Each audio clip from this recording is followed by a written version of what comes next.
Jennifer Cave was born on March 12, 1984 in Texas. One of 5 girls, she lived in and attended school in Bishop, Texas, before moving to Corpus Christi, Texas in 2000 to finish high school.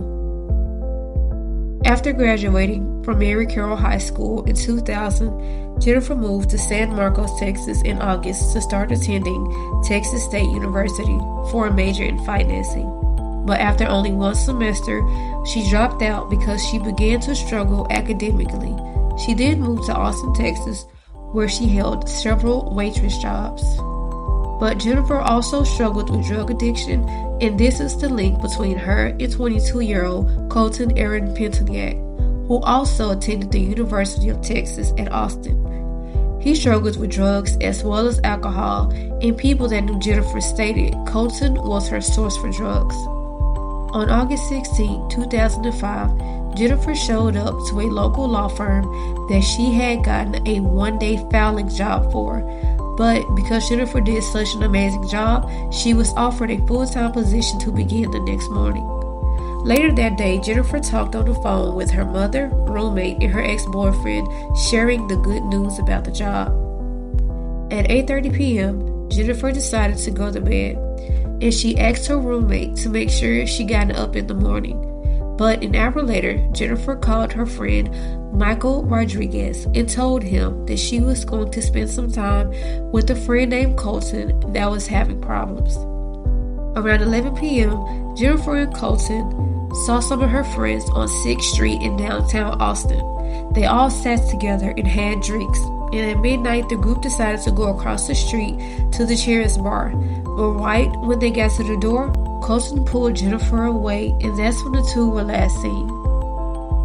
At 12:08 a.m., now August 17th, Jennifer called her friend Michael again.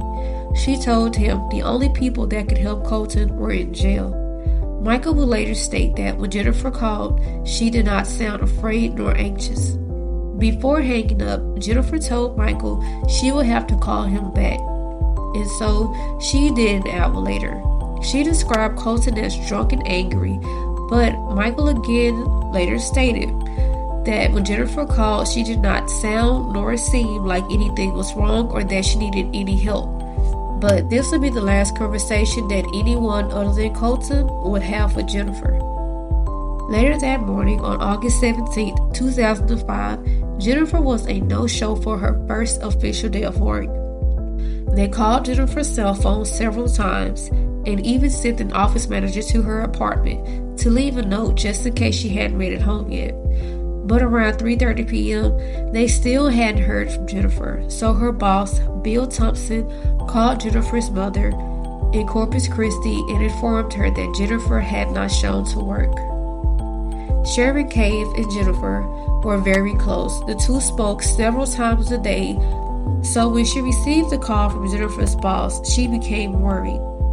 She reached out to Jennifer's cell phone provider, T-Mobile, and got the phone activity. She called the last 3 numbers Jennifer called. First was Jennifer's ex-boyfriend, then Colton, then finally Michael.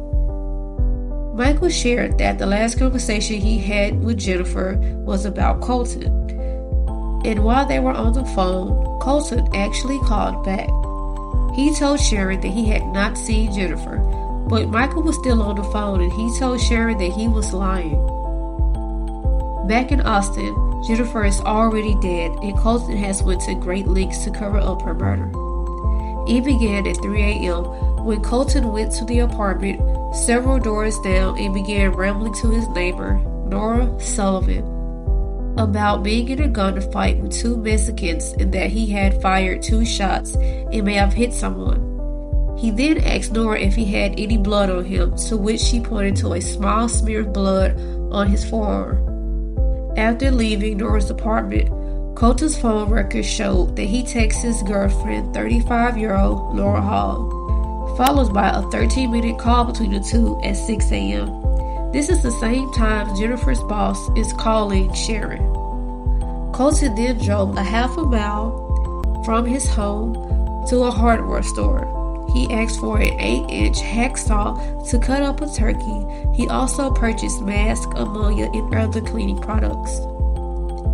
Around 6:30 p.m., Scott Engel, Jennifer's ex, called Colton and asked for Jennifer's whereabouts and the fact that he was the last person to be seen with her. At 8:30 p.m., Colton returns Sharon's repeated phone calls to him, and he told her, quote, "Dude, I'm eating pizza with my friends," and once again stated that he hadn't seen Jennifer since the previous night. Sharon told him that she contacted the police and they were going to his apartment. Colton then began traveling from Austin to Del Rio through the Texas-Mexico border and was later seen on surveillance at 2:14 a.m. with Laura at the International Bridge into Mexico. Desperate to find her daughter, Sharon and her fiancé, Jim Sedgwick, drove to Austin on August 18th. On the way, they heard from a detective that they found Jennifer's car parked outside the street of Colton's apartment. Once they arrived in Austin to the Orange Tree condominiums, Sharon and Jim went to Colton's apartment where they repeatedly banged on the door and called out for Jennifer. Austin police soon arrived and told the worried couple that they were not allowed to enter the apartment, and then they left. After they left, the two were not discouraged and they called a locksmith, but this too was a fail. The locksmith was unable to unlock the deadbolt, but they kept trying. Jim was able to enter the apartment through a window he'd gotten unlocked.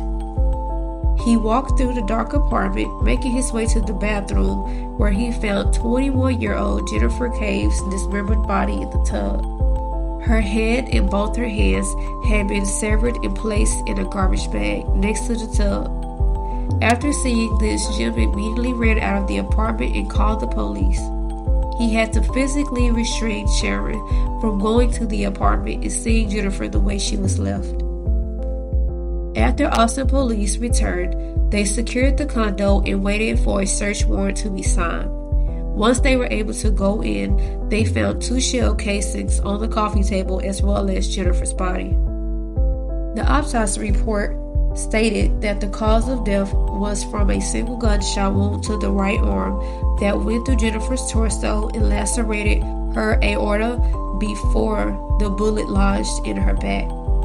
Her head had also been removed, and she also suffered from multiple stab wounds to the chest and neck. While all of this is going on, Colton was with Laura in Mexico partying, but soon a Crime Stopper tip would lead Mexican authorities to turn both Colton and Laura over to the U.S. Marshals at the border, where Laura was allowed to leave. Colton was arrested and charged with murder on August 23, 2005. In the next month, Laura Hall was arrested and charged with tampering with evidence and hindering the apprehension of Colton. 2 years later, on Monday, January 29, 2007, now 24, Colton Pentoniak was sentenced to 55 years in prison.